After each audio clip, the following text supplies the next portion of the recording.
സ്വാതന്ത്ര്യദിന ആഘോഷത്തിൻ്റെ ഭാഗമായി ആഗസ്റ്റ് 15-ാം തീയതി തൃശ്ശൂരിലെ മാളയിലുള്ള ഒരു ഇൻ്റർനാഷണൽ സൈനിക സ്കൂൾ, പ്രൈവറ്റ് മാനേജ്മെൻറ്റിൽ നടക്കുന്ന സ്കൂളിൽ വിശാലമായി വിദഗ്ധമായി നന്നായ രീതിയിൽ സ്വാതന്ത്ര്യദിന ആഘോഷം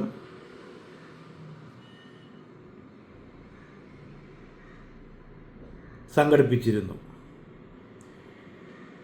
ഓരോ കുട്ടികളോടെ അഡ്മിഷൻ എടുക്കുന്നതും അവരുടെ സിസ്റ്റമാറ്റിക്കായിട്ടുള്ള സ്കൂളിലേക്കുള്ള വരവും പോക്കുമൊക്കെ വളരെ ആസൂത്രിതമായി ഭംഗിയായിട്ട് മാനേജ്മെൻറ്റ് അവിടെ ചെയ്യുന്നതാണ്.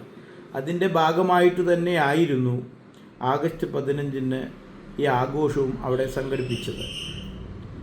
ഈ ആഘോഷത്തിൽ പങ്കെടുക്കാൻ തയ്യാറാവാതെ കുട്ടികൾ അന്നേ ദിവസം മാറി നിന്നു, യാതൊരു മുന്നറിയിപ്പും നൽകാതെ. ഇത് മാനേജ്മെൻറ്റിനെ വളരെയധികം ചൊടിപ്പിച്ചു എന്നാണ് ഇപ്പോൾ മനസ്സിലാകുന്നത്. ഭൂരിഭാഗം കുട്ടികളും ആ ആഘോഷത്തിൽ എത്തിയിട്ടില്ല എന്നാണ് ഇപ്പോൾ കിട്ടുന്ന വിവരം. സ്കൂളിൻ്റെ ബസ് എല്ലാ വീടുകളിലും മുന്നിലും ചെന്ന് നിന്നു. ആരും തന്നെ കുട്ടികളെ സ്കൂളിലേക്ക് സ്വാതന്ത്ര്യദിന ആഘോഷത്തിൽ പങ്കെടുക്കാൻ പറഞ്ഞയച്ചില്ല എന്നതാണ് സ്കൂളിൻ്റെ managing director doctor Raju David പറയുന്നത്. അദ്ദേഹം ഈ ഒരു വിഷയം പെട്ടെന്ന് സംഭവിച്ചപ്പോൾ, അതായത് ആഘോഷത്തിൽ അവിടെ പങ്കെടുക്കാനുള്ള കുട്ടികളുടെ എണ്ണം വളരെ കുറഞ്ഞിരുന്നു, അത് അദ്ദേഹത്തിനെ വളരെയധികം ചൊടിപ്പിക്കുകയും അദ്ദേഹം വളരെ കലിപൂണ്ട ചില പ്രസ്താവനകൾ അപ്പോൾ തന്നെ അവരുടെ ഗ്രൂപ്പിൽ, അതായത് രക്ഷിതാക്കളുടെ ഗ്രൂപ്പിൽ അത് പ്രകടിപ്പിച്ചു. അദ്ദേഹം പ്രകടിപ്പിച്ച ചില വാചകങ്ങൾ, കാരണം ഇതിലെ പല കുട്ടികളും മുസ്ലിം സമുദായത്തിൽപ്പെട്ടവരായിരുന്നു. അപ്പോൾ അദ്ദേഹം അതിനുള്ള മറുപടിയായി കൊടുത്തത്, ഇന്ത്യയുടെ സ്വാതന്ത്ര്യ സമരത്തിൽ പങ്കെടുക്കാൻ കഴിയാത്ത നിങ്ങൾക്ക് പാകിസ്ഥാനിലേക്ക് പോകുന്നതായിരിക്കും നല്ലത് എന്ന തരത്തിലുള്ള മറുപടിയൊക്കെ അദ്ദേഹം ആ വാട്സപ്പ് ഗ്രൂപ്പിൽ കൊടുത്തു എന്നാണ് പറയുന്നത്. അതിൻ്റെ തെളിവൊന്നും പുറത്തു വന്നിട്ടില്ല, ഇതൊക്കെ പറഞ്ഞു കേൾക്കുന്നതാണ്. എന്തു തന്നെയായാലും അദ്ദേഹം ഒരു പ്രത്യേക സാഹചര്യത്തിൽ അങ്ങനെ പറഞ്ഞുവെങ്കിൽ അതിനെ കുറ്റമൊന്നും നമുക്ക് പറയാൻ സാധിക്കുകയില്ല. ഒരു മാനേജ്മെൻറ്റ് സ്കൂളിൽ, ഒരു പ്രൈവറ്റ് മാനേജ്മെൻറ്റ് സ്കൂളിൽ ഇന്നൊരു അഡ്മിഷൻ, അത് നല്ല രീതിയിൽ നടക്കുന്ന പ്രൈവറ്റ് മാനേജ്മെൻറ്റ് സ്കൂളിൽ ഒരു അഡ്മിഷൻ എടുക്കുക എന്ന് പറഞ്ഞാൽ അത്ര എളുപ്പമുള്ള കാര്യമല്ല. നമുക്കറിയാം, ഊട്ടിയിലെ ആ പ്രസിദ്ധമായ സ്കൂളിൽ പണ്ട് തൊട്ടേ ഒരു അഡ്മിഷൻ കിട്ടാൻ അത്രയും ബുദ്ധിമുട്ടാണ്. എന്തിനു പറയുന്നു, നിലമ്പൂരിൽ നമ്മുടെ മുസ്ലിം ലീഗിൻ്റെ നേതാവായ അബ്ദുൽ വഹാബിൻ്റെ സ്കൂളുണ്ട്. അവിടെ ഒരു സീറ്റ് കിട്ടണമെങ്കിലുള്ള ബുദ്ധിമുട്ട് അത് അനുഭവിച്ചവർക്ക് മാത്രമേ അറിയുള്ളൂ. അതുപോലെ തന്നെയാണ് ഈ ഇൻ്റർനാഷണൽ സൈനിക സ്കൂളിലും അത്ര എളുപ്പമല്ല ഒരു അഡ്മിഷൻ കിട്ടുക. ഹൈ ലെവലിലുള്ള റെക്കമെൻഡേഷൻ ഒക്കെ കൊടുക്കുമ്പോഴാണ് അവിടെ ഒരു സീറ്റ് കിട്ടുന്നത്. ഇതൊക്കെ റെക്കമെൻഡൊക്കെ വാങ്ങി അവിടെ സീറ്റ് വാങ്ങിയിട്ട് അവിടുത്തെ മാനേജ്മെൻറ്റിൻ്റെ നിഷ്കർഷങ്ങൾ പാലിക്കാൻ തയ്യാറാകാതെ നടക്കുന്നുണ്ടെങ്കിൽ തീർച്ചയായും ആ മാനേജ്മെൻറ്റ് പറയുന്നതും പ്രവർത്തിക്കുന്നതും കേൾക്കുക തന്നെ വഴിയുള്ളൂ.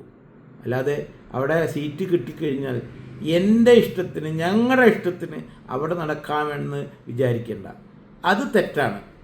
അവിടുത്തെ നിയമത്തിനനുസരിച്ച് അവിടെ പറയുന്നത് കേൾക്കുന്നത് അനുസരിക്കാൻ തയ്യാറില്ലെങ്കിൽ ആ സ്കൂളിന് TC വാങ്ങി സ്ഥലം വിടുന്നതല്ലേ അതിൻ്റെ മര്യാദ. നമ്മളിത് പോലത്തെ സംഭവമാണ് അന്ന് കർണാടകയിൽ കണ്ടത്. എന്താണ് കർണാടകയിൽ കണ്ടത്? പരീക്ഷയ്ക്ക് ബുർഖ ധരിച്ച് പെൺകുട്ടികൾ പരീക്ഷ എഴുതാൻ വന്നപ്പോൾ അവിടെ ബുർഖയും ധരിക്കാൻ പറ്റില്ല, ഹിജാബും ധരിക്കാൻ പറ്റില്ല. ആ സ്കൂളിൻ്റെ യൂണിഫോം ഇട്ട് അവിടെ ചെല്ലണം. അതവരുടെ വളരെ കർശനമായ നിയമം തന്നെയാണ്. അവിടെ സീറ്റ് കിട്ടാൻ നേരത്ത് സീറ്റ് പിടിക്കാൻ വേണ്ടിയിട്ട് ഇതൊന്നും ഉണ്ടില്ല. പലരെയും വിളിച്ച് റെക്കമെൻഡ് ചെയ്ത് സീറ്റ് പിടിക്കും. സീറ്റ് കിട്ടി അവിടെ പോക്ക് തുടങ്ങിയ സ്വഭാവം മാറ്റി. അത് തന്നെയാണ് ഇപ്പോൾ ഇവിടെയും കണ്ടത്. എന്നിട്ട് ആ മാനേജ്മെൻറ്റ് പലതരം ആക്ഷൻ എടുക്കും, പലതും പറയും. അത് വെച്ചിട്ട് സമൂഹത്തിൽ ഒരു വലിയ വാർത്തയാക്കാൻ ശ്രമിച്ചാൽ അതാണ് തെറ്റ്.